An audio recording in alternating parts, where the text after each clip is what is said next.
प्रखंड स्तर पर शिविर लगाकर सबको औपबंधिक नियुक्ति पत्र बंटना है। वो विशिष्ट शिक्षक का औपबंधिक नियुक्ति पत्र मिलेगा और 1 जनवरी से नए साल में 7 जनवरी तक सभी जो नियोजित शिक्षक पास कर गए हैं उनको विशिष्ट शिक्षक के रूप में योगदान करना है और योगदान की तिथि से ही वो विशिष्ट शिक्षक कहलाएंगे और योगदान की तिथि से ही वो सरकारी कर्मी का दर्जा उनको मिल जाएगा। तब सरकारी कर्मी को देश सुविधाएं मिलेंगी उनको। अब फिर वेतन भी उनको उसी स्कूल से मिला है। जनवरी का वेतन विशिष्ट शिक्षकों को जहां वो अभी पदस्थापित हैं, सरकार का तो आदेश हो गया है कि जो जहां पढ़ा रहे हैं वहीं योगदान करना है। अब योगदान करने के लिए चिट्ठी अभी निकल रही है। अब उस चिट्ठी में जो पहले भी आपने सूचना दी थी और सरकार का आदेश भी है कि जैसे ही वो योगदान करेंगे तो नियोजित शिक्षक से स्वतः विरमित हो जाएंगे और ये प्रमाण पत्र जैसे ही उनको मिलेगा योगदान करने का तो वो नियोजित शिक्षक नहीं रह जाएंगे। और जब विशिष्ट शिक्षक रूप में योगदान कर लेंगे तो फिर उनको नियोजित शिक्षक में लौटना भी नहीं है, लौट भी नहीं सकते हैं। मतलब सबकी नौकरी नियोजित शिक्षक 2,52,000 दो चरणों में पास किए हैं वो सभी विशिष्ट शिक्षक हो जाएंगे और सरकारी कर्मी बन जाएंगे। यहाँ तक तो जो ये लड़ाई लड़ी है सबों ने सरकारी कर्मी का वो तो हो जाएंगे लोग। लेकिन अब मूल सवाल है पूरे बिहार के विशिष्ट शिक्षक जो नियोजित शिक्षक से विशिष्ट शिक्षक बनने जा रहे हैं उधेड़बुन में कि हर साल जनवरी में जो उनको 3% का वेतन का इंक्रीमेंट मिलता है उसका क्या होगा। इसलिए सरकार ने जो नया आदेश जारी किया है उसमें तो कह दिया है कि योगदान की तिथि से ही आपको वेतन विशिष्ट शिक्षक का मिलेगा, लेकिन वेतन अनुमान 1 जनवरी से ही होगा। 1 जनवरी से ही विशिष्ट शिक्षकों का वेतन अनुमान है। तो जहाँ ज्वाइन करेंगे वहाँ 1 तारीख से उनको वेतन मिलेगा। अब ये जो स्थिति है 3% इंक्रीमेंट को लेकर उधेड़बुन में है कि उसका क्या होगा। अभी तक तो सभी शिक्षकों को 3% का इंक्रीमेंट मिलता है। साल में 2 बार न है, या तो 3 जनवरी में मिलता है या जुलाई में मिलता है। तो 3% इंक्रीमेंट को लेकर के अब सब लोग उधर बेनमुह हैं कि भाई इंक्रीमेंट का क्या होगा 3% का। कुछ लोग है कि योगदान करें लेकर के योगदान करें 2-3 को करें तो 1 तारीख का जो इंक्रीमेंट मेरा बन जाएगा। लेकिन अब आपका तो विशिष्ट शिक्षक के रूप में जब योगदान कीजिए उस आदेश के अनुपालन करना है 7 जनवरी तक, तो आपका तो 1 तारीख से विशिष्ट शिक्षक का वेतन अनुमान हो जाएगा। ये उधेड़बुन है कि जो 2,52,000 विशिष्ट शिक्षक बनने जा रहे हैं उनका ये 3% का जो इंक्रीमेंट मिलता है उसका क्या होगा। और डीए हो या और जो हो तो सबको मिल ही रहा है। अभी 53% डीए मिल रहा है तो ये सब तो मिलते ही रहेगा। उस सब में तो चाहे विशिष्ट शिक्षक हों चाहे नियोजित शिक्षक हों सबको मिलना है। अब ये सवाल सबसे बड़ा है कि एक तो इंक्रीमेंट का, दूसरी जो सबसे बड़ी बात है अहम सवाल है वो सेवा निरंतरता का। आप 1 तारीख से 7 तारीख तक जो योगदान करेंगे तो सब विशिष्ट शिक्षक कहला जाएंगे, नियोजित शिक्षक से विशिष्ट शिक्षक बन जाएंगे। तो नियोजित शिक्षक के रूप में जितने दिन उन्होंने सेवा किया उसका क्या होगा। नियोजित शिक्षक थे तभी तो आपने विशिष्ट शिक्षक बनाया है, लेकिन उस सेवा की गणना तो होनी चाहिए। जब सेवा की गणना होगी तो निरंतरता बनी रहेगी उनकी, तभी वो वरीय होंगे, वरीयता प्राप्त करेंगे। नहीं तो उस विद्यालय में जो बीपीएससी वाले शिक्षक काम कर रहे हैं वो तो उनसे वरीय हो जाएंगे। हाँ, वेतन का संरक्षण मिलेगा। ये विशिष्ट शिक्षक नियमावली में स्पष्ट प्रावधान 23 में जो नियमावली आई थी उसी में यह स्पष्ट था कि वही उनको वेतन संरक्षण का लाभ मिलेगा। लेकिन 3% इंक्रीमेंट का जो सवाल है वो एक बड़ा सवाल है और सेवा निरंतरता के संबंध में अभी तक कोई स्पष्ट आदेश सरकार का नहीं है, तो ये अलग उधेड़बुन में है। और तीसरा सवाल प्रोन्नति का है कि भाई जो नियोजित शिक्षक 3 से ही ना नियोजित शिक्षक जो पहले तो लोग शिक्षा मित्र में बहाल हुए थे, तो बाद में जब नीतीश जी की सरकार आई सभी नियोजित शिक्षक हो गए, तब उस सब का नियोजित शिक्षक जो काम कर रहे हैं उनकी वेतन की सेवा निरंतरता का लाभ नहीं मिलेगा। तो कई सुविधाओं से वो वंचित हो जाएंगे। पेंशन का क्या होगा? पेंशन फिर वो 1 जनवरी से जो विशिष्ट शिक्षक बनेंगे उसके आधार पर होगा। सेवानिवृत्तता की मांग भी पूर्णतः जायज़ है। तो सरकार ने कुछ इस ढंग से नियमावली बनाई है कि जिसमें कई सवाल हैं जिसको मीट करना है। वो फरमान पर फरमान जारी हो रहा है और यही कारण है कि अब शिक्षक महसूस करते हैं कि भाई उनके साथ तो एक तुगलकी फरमान जारी हो रहा है। इन्हीं सब कारणों से जो 3 नियोजित शिक्षक हैं अब बेगूसराय में बैठक करने जा रहे हैं 29 तारीख को कि भाई आगे हमारी क्या रणनीति होगी। सरकार तो जैसे चाह रही है, हम लोगों ने विरोध किया था कि बीपीएससी मत लीजिए, तो बीपीएससी की परीक्षा हो गई, 2,17,000 बीपीएससी शिक्षक हो गए, उसमें 28,000 नियोजित शिक्षक भी हो गए शामिल और पास करके। अब जो नियोजित शिक्षक अध्यापक बन गए हैं, बीपीएससी शिक्षक बन गए हैं, उनको भी कोई लाभ नहीं मिला है अभी। जो अन्य दूसरे बीपीएससी शिक्षक को लाभ मिल रहा है उनको वही लाभ मिल रहा है, अतिरिक्त लाभ नहीं मिला। उनका भी सवाल है, जब तक सेवा निरंतरता की यह मांग पूरी नहीं होगी, ये मांग तो दी ही जानी चाहिए। ये सरकार की भला ये सोच है, जो लोग लड़ाई लड़ी आपने सरकारी कर्मी बना दिया और एक ही आप कह रहे हैं कि सभी पंचायत निकाय और नगर निकाय के अधीन थे, आप अब सरकार के अधीन हुए हैं तो आप पर उसी अनुरूप होगा। अरे भाई साहब, पंचायत और नगर निकाय में भी उसके नियुक्ति के नियम किसने बनाए? आप सारे नगर निकायों को और पंचायत निकायों को शिक्षकों के लिए वेतन दे रहे थे तो सरकार ही दे रही थी, और उसका सब कुछ मिला के कंट्रोलिंग ऑफिसर अंतर तो विभाग ही था। तो फिर जब सरकारी कर्मी बना रहे हैं तब फिर ये कह रहे हैं कि नहीं नहीं, नियोजित शिक्षक तो नियोजन इकाई उनकी भिन्न थी, पंचायत निकाय था, नगर निकाय था, अब न बने हैं। बिल्कुल अन्यायपूर्ण ये दृष्टिकोण मैं मानता हूँ।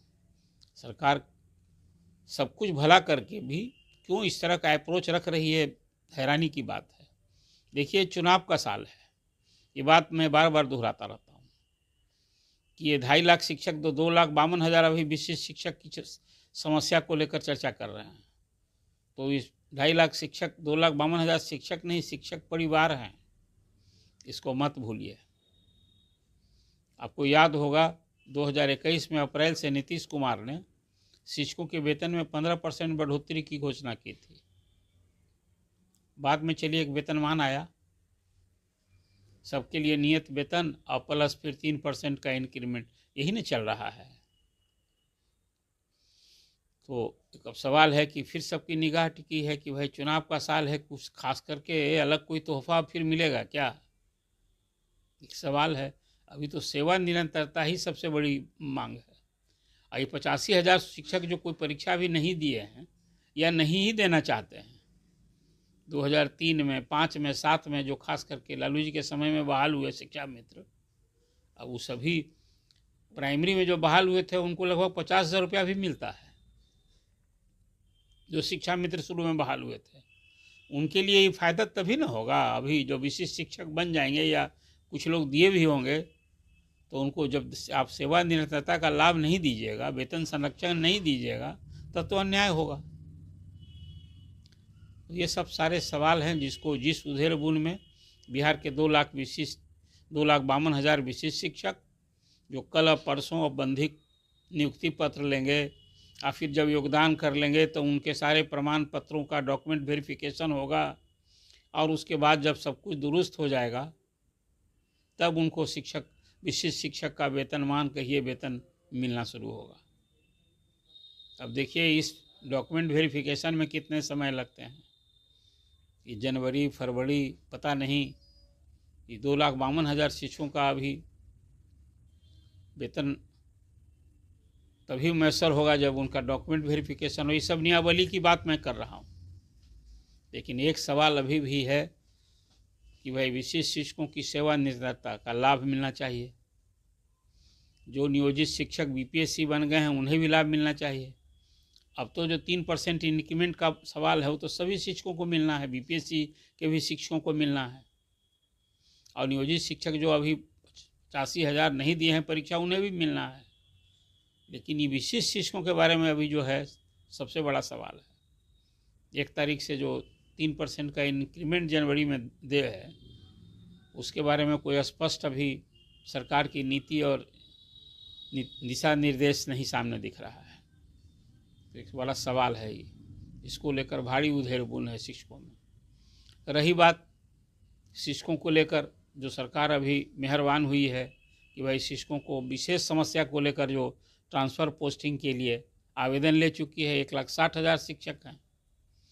गंभीर रोग, असाध्य रोग, हस्बैंड वाइफ को एक जगह करना, विकलांग शिक्षक को उनकी समस्या को ध्यान में रखकर करना, ये सब जो एक कैटेगरी बनाई गई है, तो उनके भी तबादले पर सभी आवेदन का निष्पादन होना है।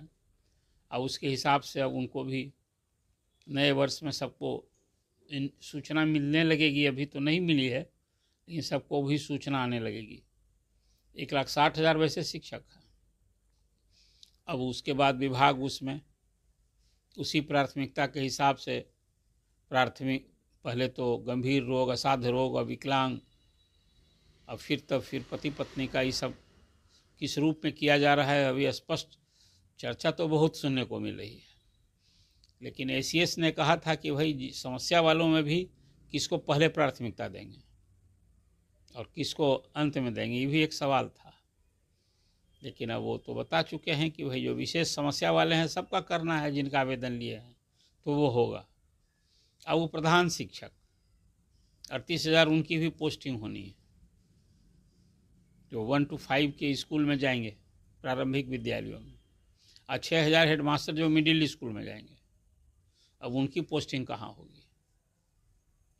अब सब जो अभी सरकार कह रही है कि भाई शिक्षकों की समस्या का ध्यान रखेंगे, उनको घर के करीब मतलब असुविधा नहीं हो, ये जब इस दृष्टि से सबका ट्रांसफ़र पोस्टिंग हो रहा है तो स्वाभाविक है जो प्रधान शिक्षक हैं वो भी चाहेंगे कि जहाँ काम कर रहे हैं एटलीस्ट तो जिला में, उसी जिला में हो या फिर एक ही जिला में हो। तो उनके लिए तो कोई मांगा नहीं गया अभी जिला का ऑप्शन। और उस संबंध में एक स्पष्ट नीति भी अभी नहीं सामने दिख रही है। लेकिन लगता है कि सरकार का जो उदारचित है उसमें भरसक ये होगा कि सबको पहले जो जहाँ है उस ज़िले में ही करें।